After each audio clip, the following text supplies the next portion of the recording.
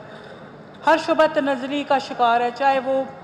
तालीम का शोबा है, चाहे सेहत है, चाहे वो कोई भी शोबा है, चाहे वो कोई इंफ्रास्ट्रक्चर है, हर तरफ तनज़्ज़ुली नज़र आती है और शोबा तबाही की तरफ जा रहा है। इन कर्ज़ों की वापसी जो लिए गए उनका भी कोई अता पता नहीं है, कैसे वापस होंगे, क्या होगा। बड़े बड़े बजट तैयार करके पेश कर दिए बगैर किसी के कहाँ से रिसोर्सेज कहाँ से एलोकेट होंगे उसके बगैर। अगर हेल्थ का निज़ाम देखें तो पूरे हॉस्पिटल्स में के से लेके पेशावर से लेके हज़ारा डिवीज़न तक हर अस्पताल तनज़्ज़ुली का शिकार है। हुकूमती जो जितने भी अस्पताल हैं इनमें मैं अब्टाबाद की बात करूँ तो यू मेडिकल कॉम्प्लेक्स में ना तो बेड्स हैं, ना वहाँ पे CT स्कैन मशीन ख़राब है, और वहाँ पे हज़ारों के हिसाब से, सैकड़ों के हिसाब से पेशेंट्स आते हैं, मर्द और ख़वातीन। उनको 2-2 घंटे लाइनों में खड़ा करना पड़ता है। ये सेहत का निज़ाम है, इसमें कोई मैकेनिज़्म नहीं है, कोई मॉनिटरिंग नहीं है, कोई रिसोर्सेज जो ये लोग लगा रहे हैं सेहत पे कितने रिसोर्सेज लग गए उनका कोई हिसाब किताब नहीं है। 2-2 घंटे OPD में चेकअप, और चेकअप के बाद जब पेशेंट्स जाते हैं डॉक्टर के पास तो डॉक्टर उठ के जा चुका होता है, तो जिसकी वजह से लोग बहुत ही मुसीबत का और परेशानी का शिकार हैं। इसके अलावा देखिए तो टूरिज़म पे इमरान खान साहब ने कहा था कि मैं टूरिज़म को मैं प्रमोट करूँगा। अगर टूरिज़म को एक इंडस्ट्री इस पर प्रमोट किया जाता तो आज जो सूबा अरबों के कर्ज़ों में डूबा हुआ है तो शायद अपनी इनकम जनरेट होती और ये हम लोग सूबा अपने ख़ुद को संभाल सकता। इसमें जो हमारे शुमाली इलाका जाता है इनमें जो कोई प्लान नहीं दिया गया, ना तो बिजली है ना रोड्स हैं, और जो टूरिस्ट आते हैं उनको पुलिस के हाथों भी बहुत जो बाइट से आते हैं KP से बाइट से आते हैं तो पुलिस के हाथों उनको लूटा जाता है, उनसे पैसे लेकर उनको एंटर किया जाता है दारान का गान वाली साइड पे। और जहाँ पे रोड्स ज़्यादातर कच्चे हैं या तो है ही नहीं है रोड्स, कोई स्ट्रक्चर नहीं है, और बिजली का निज़ाम नहीं है। सोलर पैनल्स लगाए जाते, उसमें कोई ऐसा मैकेनिज़्म होता, हाइड्रो पावर सिस्टम लगाया जाता बिजली इलाके को बिजली फ्राहम करने के लिए। चेयर लिफ्ट, विंटर स्पोर्ट्स होती, स्की रिजॉर्ट्स होते तो अच्छी खासी इनकम जनरेट होकर सूबे को मिलती, और आज सुबह इतना कर्ज़ों तले ना दबा होता, ख़ुद अपने आप को सपोर्ट कर सक रहा होता। और इसके अलावा इसमें जो बात है वो ये कि इसमें जो रेट्स हैं होटल्स के वो कैटेगराइज नहीं है, उसमें जो जाते हैं जो टूरिस्ट जाते हैं उनको लूटा जाता है। कोई इसमें कोई चेक एंड बैलेंस नहीं है कि गवर्नमेंट चेक एंड बैलेंस रखती वहाँ पे कि ये टूरिस्ट के साथ क्या हो रहा है। उनको जितने मन चाहे उनसे लिए जाते हैं रेट्स, और उन पर ना कोई फैसिलिटी है हेल्थ की, ना वहाँ पे कोई हादसा कोई हो जाए इमरजेंसी, कोई उसमें नहीं है। वहाँ का जो नारायण कागान का हॉस्पिटल है वहाँ पे कोई भी फैसिलिटी नहीं है जो कि इमरजेंसी को मीट कर सके। वहाँ से हादसा जब होता है तो लोगों को उठा के मानसेरा की घंटों की ड्राइव के साथ वहाँ पे मानसेरा पहुँचाया जाता है, और जितना भी कोई क्रिटिकल हो उसको घंटों की ड्राइव करके तो मानसेरा लाया जाता है। तो इसमें ये जो बजट जो एलोकेट किए जाते हैं, तो ये बजट तब ये पता नहीं चल रहा कि टूरिज़्म के लिए बजट है तो वो टूरिज़्म पे क्यों नहीं लग रहा कहाँ जा रहा है, हेल्थ पे तो हेल्थ पे क्यों नहीं लग रहा कहाँ जा रहा है, हेल्थ डिटेरियोरेट हो रही है, तालीम डिटेरियोरेट हो रही है, तो ये बजट्स कहाँ पे जा रहे हैं? ना हेल्थ का निज़ाम ठीक है, ना तालीम का निज़ाम ठीक है, ना टूरिज़्म पे जो इतनी बात थी वो ठीक है। तो इसका हिसाब दिया जाए कि बजट जाता कहाँ है और लगता कहाँ पे। शुक्रिया जनाब स्पीकर।